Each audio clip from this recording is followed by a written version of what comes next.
Hey, Passion Unchained here. I'm sorry about the last few episodes. I noticed, let me move the lights. Give me a moment. Much better.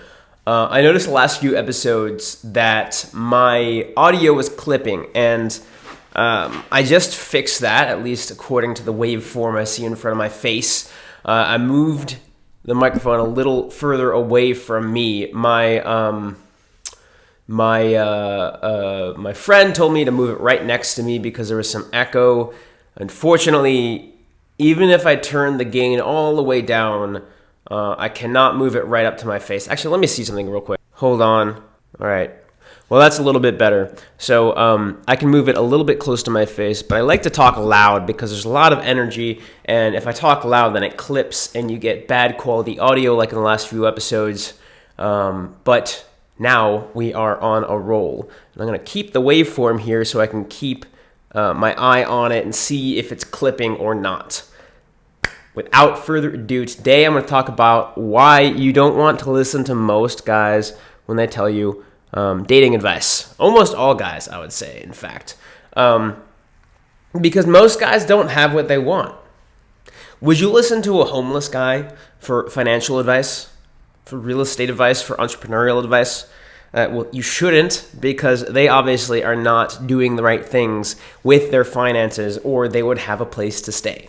So why the hell would you listen to most guys about their sex lives, about their dating advice? This is such a weird thing that people do. They'll listen to a stranger because they just feel like everybody feels that everyone deserves respect. And everyone deserves a basic level of human dignity, respect, but most people do not deserve the respect of, hey, you are an expert, I'm going to listen to your advice because you know what you're talking about. Most guys are lonely, or they have an unsatisfying sex life, or they settled for something less than their ideal sex life. And that is unfortunate. It sucks. It really fully sucks that most people are like that, which is why I'm here.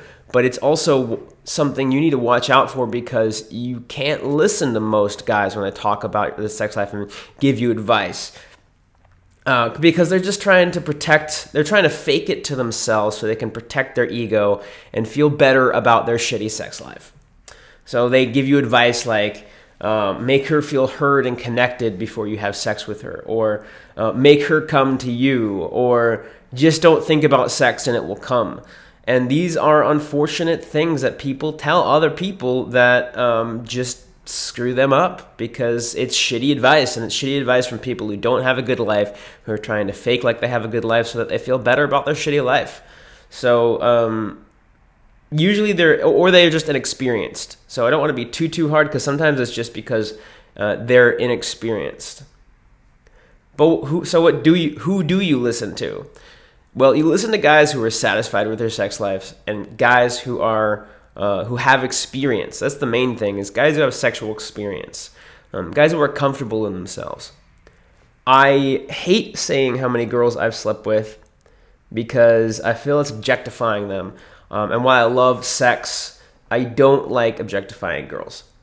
But for the purposes of backing up my claim, I'll say my lay count again. I have slept with approximately 110 girls. And I say approximately because I lost count around 60, and I'm just estimating at this point. I think it's an accurate estimation. It might be somewhat off. The number changes because, of course, I have more experience. I'm still sleeping with girls. But also, I'm really not sure where it is, so I'll just kind of guess. But it's approximately 110. And after a while, it doesn't really matter anymore. Like I said, after 60, I stopped counting. I used to at the first 20, I would have all their names in my head. I'd be like, okay, I slept with this girl, that girl, this girl, that girl, and all the names I never remember, every single experience. And unfortunately, I just can't anymore. I mean, they're all still special and amazing and fun for me, but they don't each experience now. I mean, the recent experiences are very clear in my head, and they're very special to me, but and some of the older experiences are, but some of them I don't remember until oh wow, I remember that situation. There is that one time with that one girl, and it's kind of fun because you get these memories coming up kind of out of the blue that you didn't think of before. But the point is that I have experience. I have a lot of experience. I've had sex. I literally, like, one of the situations I might talk about at one point is I had sex with a girl within an hour of meeting her behind a dumpster in broad daylight, with people walking around. That was fun. There's a lot more experiences, but that's one of the craziest experiences I had for sure. So, but that said, I mean, I did talk about how I don't really care about lay count right now, but if your goal is to get laid as much as possible, go the fuck ahead. Like, especially if you're inexperienced, I wholeheartedly think most guys need to go through a phase of having as much sex with as many girls as possible so they feel accomplished so that they can search for something deeper. Because naturally, as you know, right now it might be super important you have sex with as many girls as possible, get a lot of experience, get confidence in yourself as a sexual man. But naturally, once you have that confidence, you're going to search for something deeper. It's just part of the journey, and that's where I am. Is right now I'm looking for something deeper. I'm looking. I literally had a girl match with me on Tinder a couple of days ago, or I think it was yesterday actually. She's like, "Hey, like our dates, me and my friends' dates for brunch flaked. Would you like to come to brunch with us? We're just visiting town." And I said, "I'm sorry, it's not going to work out if you're visiting town because I'm not looking for one-night stands." And she's like, "Well, thanks for being honest. I appreciate it." And I unmatched her. And that's because I know what I want. I want something that's regular. I don't want a relationship necessarily. I'm happy to have one form. But right now I'm looking for a longer-term friends with benefits thing. And so, like, there's another girl that matched yesterday who was, like, super sexual, but also down for a regular thing. And I'm like, this is great. I want something super sexual. And the fact that it's regular means that we can create a connection. So that's what I'm looking for, but I have a lot of experience looking for just sex. I have a ton of experience looking for just sex that I can help you, and I will help you do that because I think there's a lot of merits to that. Because if you lock yourself down in a relationship or even get emotionally involved in an open relationship, before you feel you're sexually experienced and capable, you'll be riddled with doubt. You'll be thinking, could I have done better? Am I shooting myself in the foot right now? I still want to have more sex. I still want to gain more experience. But now it's harder to do that because if you're emotionally involved in an open relationship, there's, even though you're still open to have more sex, I've been in a few open relationships. It is harder because there's more communication. You do think about your partner, even though you try not to, because maybe it depends on the boundaries, of course, but you want to think of yourself. And so I think every guy, I advocate honestly and upfrontly being a man slut until you're satisfied. So if you're going through that man slut phase, go the fuck ahead. I 100% support you. I think that's important because when you've succeeded at that, you'll be able to fully commit yourself to emotional connection with 100%, with a ton of sex. Don't get me wrong. Sex is never not a focus, but you'll be able to focus on emotional connection with girls without being half in, half out. The guys who are half in, half out, some of them have childhood issues, like I did for a while, but a lot of them are just inexperienced and they're unsure. They don't want to commit to a girl because they want to get more experience and they just won't let themselves for whatever reason. Maybe they don't think they can attract women, or maybe they feel ashamed for going just for sex. So I 100% advocate being a man slut for a bit until you're satisfied. I probably was a man slut for a bit more than I needed to because I was fucking girls mostly out of a feeling of insecurity. But I think even if you take away the insecurity, I think most guys need to go through that phase. Even if you're a secure guy. So you can feel capable and accomplished sexually. So I'll talk about more on that in future videos because that's not the whole point of this video.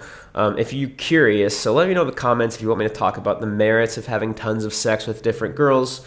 It's almost never talked about, and I'm happy to share my experience both with people I've helped and then also people like myself. So let me know if you want that because I'm happy to do videos on that. But to sum up, only listen to guys who are satisfied with their sex lives and have experience. Most guys are unsatisfied and or are trying to make themselves feel more experienced. by giving advice. Be like, well, if I give advice, then I must be having a good sex life, when they're not. They're not happy, they're not experienced, and they don't know what the fuck they're talking about, and they're hurting you by sharing it with you. So, like I say in all my videos, I offer coaching, but right now I'm focusing on getting people in the door through photography. So if you want to get more sex, better matches. I just talked to a I just talked to one of my photography clients, I guess former client. I talked to one of my photography clients yesterday, and he was telling me he's getting more matches on Hinge, and he's getting higher quality matches, and girls are responding a lot more after he put his photos up. So I'm really excited about his success, and I have a lot of other successes as well when it comes to the people that I've taken photo shoots for. So if you're curious about that, I'm building a new website, and on the website I'll be giving free. Actually, I'll just tell you what it is. It's a new thing I'm doing. I'm really excited for it. If you want free feedback on your dating profile, send me screenshots to the email in the description below, and I will set up a call with you to go over your profile for free. Now, of course, yes, I'm going to pitch photography services at the end, because it will help you. It will help almost everybody reaching out to me. I would say 99.9% of people reaching out to me, it will help them. But regardless, you get free advice from me about what could improve your profile.